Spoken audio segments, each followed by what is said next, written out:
मैं विकास सिंह आपका radix web education पे हार्दिक स्वागत करता हूं।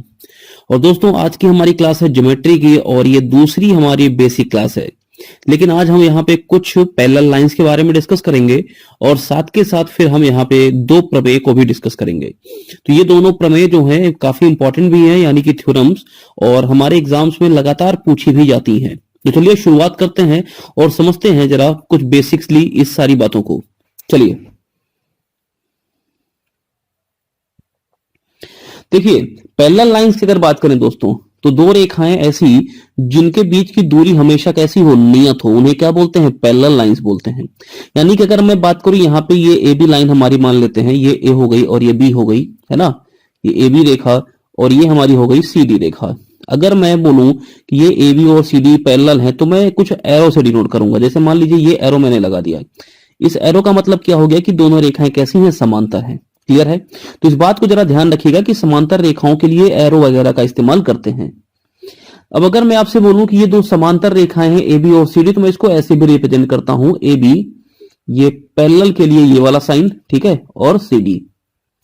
अब ये एक तिर्यक रेखा हमारी, मान लेते हैं इसको एक्स और वाई, ये इसको कट कर रही है, ये तिर्यक रेखा इसको कट कर रही है, ठीक है। अब देखिए कुल कितने कोण बन रहे हैं, पहले जरा इस बात को समझते हैं। तो मैं अगर नाम दे दूं यहां पे, तो ये मेरा हो गया पहला कोण, ये हो गया दूसरा कोण, ये हो जाएगा तीसरा, ये हो जाएगा चौथा, ठीक है। ऐसे ही हो जाएगा पांचवां, ये छठा, ये सातवां और ये आठवां। तो टोटल नंबर ऑफ एंगल्स कितने बन रहे हैं दोस्तों? 8 कोण बन रहे हैं, ठीक है। हम यहां पे पहली बात करने वाले हैं शीर्षाभिमुख कोण की। शीर्षाभिमुख कोण जिसको बोलते हैं वर्टिकली ऑपोजिट एंगल्स, शीर्षाभिमुख कोण। तो इंग्लिश का टर्म भी जरा ध्यान रखिएगा, शीर्षाभिमुख कोण, जो क्या बोलते हैं? वर्टिकली ऑपोजिट एंगल, यानी कि वर्टिकली ऑपोजिट एंगल। तो इसको वीओए से डिनोट करते हैं कभी कभी, ठीक है। इसको जरा ध्यान रखिए, क्या है ये? जब हमने इसको पहले भी देख रखा है कि जब दो लाइन एक दूसरे को कट करें तो ये दोनों एंगल कैसे होते हैं? शीर्षाभिमुख होते हैं और समान भी होते हैं। तो देखिए, अगर मैं बात करूं यहाँ पे ए बी लाइन की और एक्स वाई लाइन की, तो बताइए ये दोनों कट कर रही हैं, तो इस पॉइंट पे कट कर रही हैं, तो ए और 3, 1 और 3 क्या हो गए? यहाँ पे शीर्षाभिमुख हो गए ना। ऐसे 2 और 4 क्या हो गए? ये भी शीर्षाभिमुख हो गए। तो भाई 1 और 3 यहाँ पे क्या है? शीर्षाभिमुख कोण है। ऐसे ही 2 और 4 क्या है? ये भी शीर्षाभिमुख कोण है। ऐसे अगर मैं बोलूं 5 और 7 क्या है? तो ये भी शीर्षाभिमुख है ना। और 6 और 8 क्या है? तो ये भी शीर्षाभिमुख कोण है।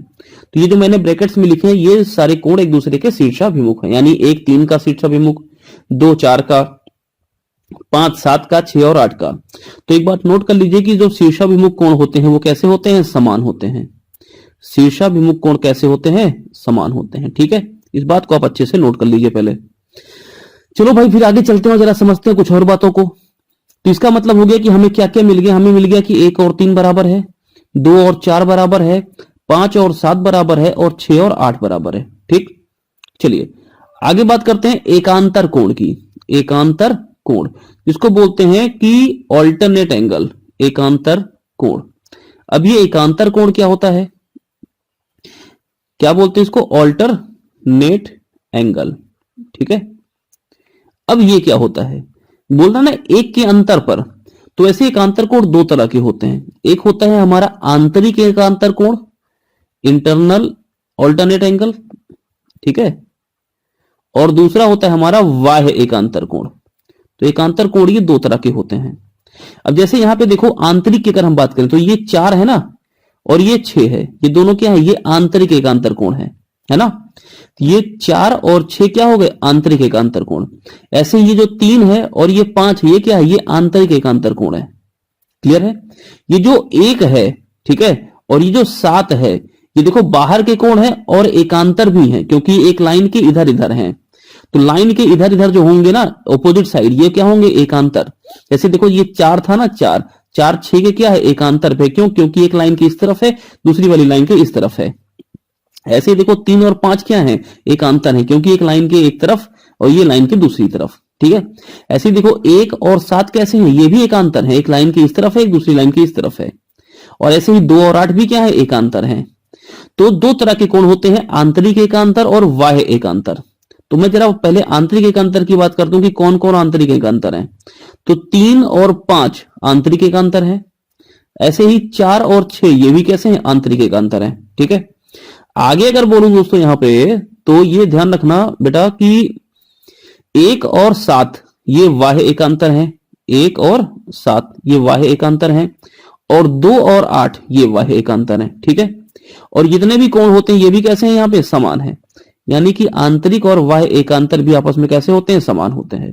तो दो तरह के कोण देख लिए हमने यहां पे, शीर्षाभिमुख कोण देख लिया और एकांतर कोण देख लिया। ठीक है, आगे जरा समझो दोस्तों यहां पे, अगर मैं आगे बोलूं भाई, तो यहां पे हम तीसरा कोण जो देखते हैं वो देखते हैं हमारा सह अभाज्य, सॉरी एक मिनट, सह आंतरिक, सहभाज्य संख्याओं से अदा गया सहभाज्य, सह आंतरिक कोण। ठीक है, और ऐसे ही एक होता है सहबाह्य कोण,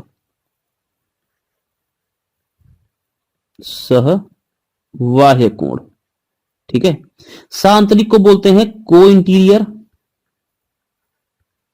इंटीरियर एंगल्स, और सहबाह्य को बोलते हैं को एक्सटीरियर एंगल्स। ठीक है, तो ये दो तरह के कोण और हो गए हमारे पास।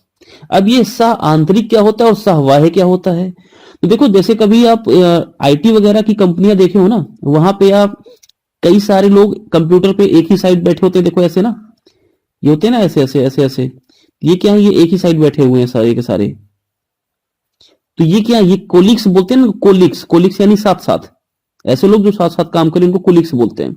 ऐसे को इंटीरियर जो साथ साथ हो, अंदर की तरफ हो, देखो ये 4 और 5 एक ही तरफ है, अंदर की तरफ है, तो ये को इंटीरियर है। ऐसे ही 3 और ये 6 ये क्या है, ये को इंटीरियर है।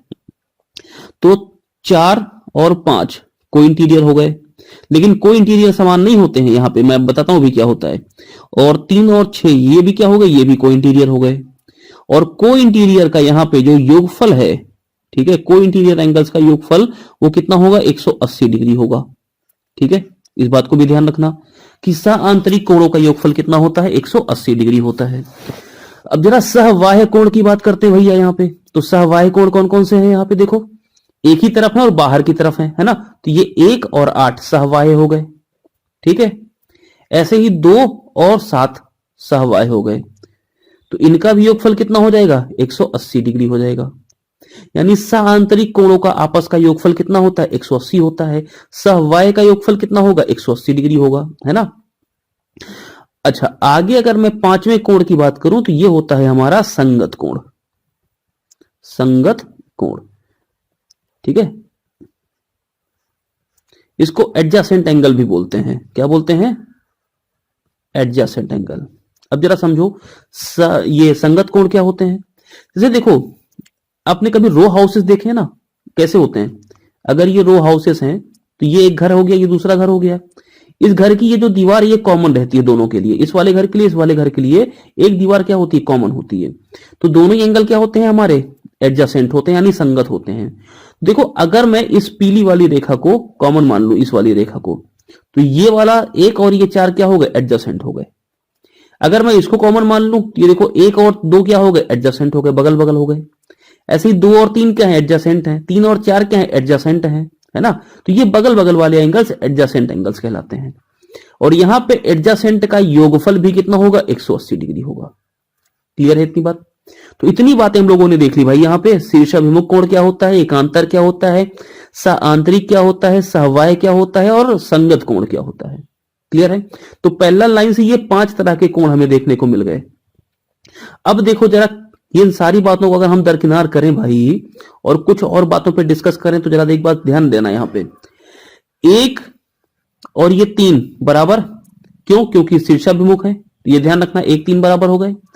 3 और 5 बराबर, क्यों, क्योंकि एकांतर हो गए, आंतरिक एकांतर। 5 और 7 बराबर हो गए, क्यों, क्योंकि यहां पे ये क्या है, शीर्षाभिमुख हो गए। तो भाई 1 बराबर 3 बराबर 5 बराबर 7, ये सारे कोण आपस में बराबर हो गए। 8 कोण बने ना, तो ये 4 1 बराबर। अब देखो ये जो दूसरा है, ये दूसरा, ये चौथे के बराबर, क्यों, क्योंकि भाई ये वाले कौन से हैं, ये हमारे वर्टिकली अपोजिट हैं। ये 4 और ये 6 बराबर, क्यों बराबर, क्योंकि एकांतर है। और ये 6 और 8 बराबर, क्यों बराबर, क्योंकि वर्टिकली अपोजिट है। तो 2 4 6 8, 2 बराबर 4 बराबर 6 बराबर 8, ये भी आपस में बराबर हैं। तो ये दो ग्रुप बन गए आपके टोटल कोणों के जो बराबर बराबर हैं। ठीक है, इन दोनों बातों को अच्छे से समझ लो, इन पे ध्यान रखना। क्लियर है इतनी बात? चलो आगे बढ़ते हैं। अब देखो पहली प्रमेय भैया, बहुत इंपॉर्टेंट प्रमेय है, बहुत बार एग्जाम में पूछी गई है। पहली प्रमेय क्या है? जब दो समांतर रेखाओं को एक तिर्यक रेखा प्रतिच्छेद करे तो उनके सहांतरिक कोणों की अर्धकों को मिलाने पर आयत बनता है। कैसे? ये देखो, ये हमारी एक पहली पैरेलल रेखा, ये हमारी दूसरी पैरेलल रेखा, इनको कौनों तिर्यक रेखा के काट दिया इसे। ठीक है, तो सहांतरिक कोण कौन कौन से बनेंगे? एक तो ये कोण हमारा होगा और ये कोण सहांतरिक कोण हो गए, और दूसरा ये कोण हमारा और ये वाला कोण, ये भी सहांतरिक कोण हो गए। कह रहे हैं ये सहांतरिक कोणों की अर्धकों को मिलाने पर क्या बनता है? मिल जाता है वहां पे भैया एकदम कौन सा? आयत। देखो जरा, इस कोण की अर्धक को हमने आगे की तरफ बढ़ाया ऐसे, ठीक है, बढ़ा दिया, देखने में सुंदर लग रहा होगा। इसको भी आगे की तरफ बढ़ा दिया, इसकी अर्धक को, ये यहां तक पहुंच गए। ऐसे इन भाई साहब की अर्धक को आगे बढ़ा दिया तो देखो क्या हो गया, ये इनकी अर्धक है ना, और इनकी अर्धक को आगे बढ़ा दिया तो देखो ये यहां पे कट कर रहे हैं। तो ये जो आकृति बन जाएगी ना, ये पी क्यू आर और एस की, ये पी क्यू आर एस जो होगा ना, ये पी क्यू आर एस एक आयत होगा। क्या होगा? पी क्यू आर एस एक आयत होगा। बोलो बात समझ में आ रही है? इस बात को जरा ध्यान देना, ये काफी इंपॉर्टेंट बात हमने बताई अभी आपको कि पी क्यू आर एस क्या होगा? एक आयत होगा। क्लियर है इतनी बात? कैसे होगा आओ जरा प्रूफ करते हैं। देखो पहले तो जरा ये समझो कि आयत की परिभाषा क्या होती है, थोड़ी बहुत तो जानते ही होगे। आयत की जो आमने सामने की भुजाएं हैं वो समांतर होती हैं और लंबवत होती हैं, है ना, समांतर होती हैं, और एक सारे के सारे जो कोण होते हैं वो कैसे होते हैं? 90 डिग्री होते हैं। यानी ये वाली डबल वाली के समांतर, और पहली वाली के समांतर, और सभी बराबर, ये जो सामने वाली है ये बराबर भी होती है, सारे कोण 90 डिग्री होते हैं। आयत के बारे में इतना तो थोड़ा बहुत जानते ही होगे, है ना। यहां पे देखो, अगर मैं बात करूं कि भाई ये इस कोण की अर्धक है, ये कोण अगर मैं पूरा मान लूं 2 अल्फा दोस्तों, तो बताओ अगर ये 2 अल्फा तो इतना वाला कितना हो जाएगा? अल्फा, और ये अंदर वाला कितना हो जाएगा? अल्फा। ऐसे अगर ये पूरा कोण नीचे वाला मान लो 2 अल्फा 2 बीटा, तो बताओ ये हो जाएगा बीटा, ये कितना हो जाएगा? ये बीटा हो जाएगा। अच्छा, ये जो 2 अल्फा और 2 बीटा है ये हमारे कौन से कोण हैं? ये हमारे कोइंटीरियर एंगल्स हैं, इनका योगफल 180 होगा। यानी 2 अल्फा प्लस 2 बीटा बराबर कितना? 180 डिग्री। तो अल्फा प्लस बीटा कितना हो जाएगा? 90 हो जाएगा, नहीं हो जाएगा? तो जरा ये छोटा वाला त्रिभुज देखो, पी क्यू आर वाला त्रिभुज, अल्फा बीटा 90, तो ये कोण 90 डिग्री का हुआ कि नहीं हुआ? हुआ ना। ये जो 2 बीटा है ये इधर 2 बीटा के बराबर होगा, तो ये अंदर वाला कितना? बीटा, और ये भाई साहब बीटा। ऐसे अगर ये 2 अल्फा है तो ये भी पूरा 2 अल्फा होगा, जिसमें ये अंदर वाला कितना? अल्फा, तो ये वाला भी कितना? अल्फा। अब ये फिर से अल्फा बीटा, तो ये भी 90 डिग्री, अल्फा प्लस बीटा 90 आया है ना। और ये देखो ये अल्फा बीटा, तो ये पूरा का पूरा 90 डिग्री, ये पूरा अल्फा बीटा, तो ये पूरा 90 डिग्री। चारों कोण 90 90 90 90 हो गए ना। और जब चारों 90 हो गए तो भाई पहली कंडीशन तो ट्रू हो गई हमारी कि ये चारों 90 होने चाहिए। अब आमने सामने की भुजा बराबर, अब देखो ये बीटा के सामने की भुजा है, ये अल्फा के सामने की भुजा है ना। तो ये अल्फा और बीटा के सामने की भुजाएं तो बराबर नहीं होंगी, यानी ये लगी भुजाएं हैं, आसन्न भुजाएं, ये तो बराबर नहीं होंगी। लेकिन यहां पे देखो ये बीटा और ये भी बीटा, तो ये 90 डिग्री। इसका मतलब हो गया कि ये जो भुजा है अल्फा के सामने ये वाली, और ये अल्फा के सामने वाली भुजा ये दोनों आपस में बराबर। ऐसे ये बीटा के सामने वाली भुजा ये वाली, और ये बीटा के सामने वाली भुजा ये दोनों भी आपस में बराबर, आमने सामने की भुजाएं बराबर भी हो गई, है ना। तो इसका मतलब हो गया कि ये क्या है? ये आयत है। तो इस प्रमेय को ध्यान रखना, ये प्रमेय काफी इंपॉर्टेंट है। क्लियर है? चलो आगे बढ़ते हैं। अब देखो प्रश्न किस तरह से पूछते हैं यहाँ पे दोस्तों। प्रश्न ये पूछते हैं, कभी कभी ये तो प्रमेय ही डायरेक्टली पूछ ली जाती है। पूछेंगे कि दो समांतर रेखाएं, एक तिर्यक रेखा कट कर रही है, यहाँ पे कोण बन रहा है 49.25 डिग्री का। ठीक है, इनकी जो ये अर्धकें हैं सहांतरिक कोणों की, ये अर्धकों को अगर मिला दें तो हमारे पास एक चतुर्भुज बनता है। ये वाला कोण बताओ कितना होगा। अब इसको निकालने की क्या जरूरत है भाई, ये तो 90 डिग्री हो गया ना, पूरा अंदर का जितना भी कोण सब 90 होगा। तो ये कुछ भी दिया हो क्या फर्क पड़ता है, ये तो सब 90 ही होंगे अंदर के ना, क्योंकि आयत बनने वाला है ना। चलो आगे बढ़ते हैं। अब देखो, जब समांतर रेखाओं को तिर्यक रेखा समकोण पर प्रतिच्छेद करे, अभी तक कैसी काट रही थी? कोनों एंगल पे। अब ये दो समांतर रेखाएं हैं, इनको एक तिर्यक रेखा ये 90 डिग्री पे काट रही है। तो कह रहे हैं कि अब जो ये बनेगा ना अंदर वाला शांत त्रिकोणों की अर्धक, अब ये आयत नहीं बनेगा, अब क्या बनेगा, वर्ग बन जाएगा। यानी कि ये देखो, ये अगर इनको हम आगे मिला दें तो ऐसे जाके मिलेंगे, ऐसे ही इनकी अर्धकें, तो ये जो बनेगा ना पी क्यू आर एस, ये अब वर्ग बन जाएगा। क्यों बन जाएगा, क्योंकि देखो अब ये पूरा 90 डिग्री है, 90 का आधा ये कितना हो गया, 45 हो गया। ये पूरा 90 तो इसका आधा ये कितना, ये 45। तो भाई 45 45, तो ये वाली भुजा भी बराबर हो गई, सामने सामने तो बराबर ही थी, अब ये भी बराबर हो गई। इसका मतलब सारी भुजाएं बराबर हो गई भाई, और जब सारी भुजाएं बराबर हो गई तो ये क्या हो जाएगा, स्क्वायर हो जाएगा। बोलो बात समझ में आ रही है। तो ये जो दो प्रमेय हमने आज पढ़ी है ना, ये काफी इंपॉर्टेंट प्रमेय है, इनको आज हम लोग कंप्लीट कर लिए हैं। अब हम आगे बढ़ने वाले हैं दोस्तों किस पर, अब आगे बढ़ने वाले हैं हम लोग ट्राइंगल पर। यानी कि इनको कंप्लीट करने के बाद अब हमारा त्रिभुज शुरू होता है। तो आज की क्लास को यहां पे समाप्त करने वाले हैं, इसको आप अच्छे से समझ लीजिए, और अगली क्लास में हम डिस्कस करेंगे ट्राइंगल। इन दोनों, अब देखो प्रमेय जब आएंगी ना तो मैं प्रमेय को काउंट करके पूरा रखूंगा। 2 प्रमेय हो चुकी हैं, आगे जो भी प्रमेय आती जाएंगे उनको हम प्रमेय 3 प्रमेय 4 ऐसे करके लिखते चलेंगे, ताकि आप आसानी से इन सारी बातों को समझ सको। तो इन दोनों प्रमेय को ध्यान रखो, ये एग्जाम में कम से कम 7 से 8 बार पूछी गई है दोस्तों, इसको भी ध्यान रखना। ऐसे पूछी गई है प्रमेय भी, और प्रमेय के ऊपर इस तरह के क्वेश्चंस भी पूछे गए हैं। तो इन सारी बातों को ध्यान रखो। मिलते हैं अगले सेशन में, तब तक के लिए पढ़ते रहिए और सुनते रहिए। ठीक है, चलिए, धन्यवाद।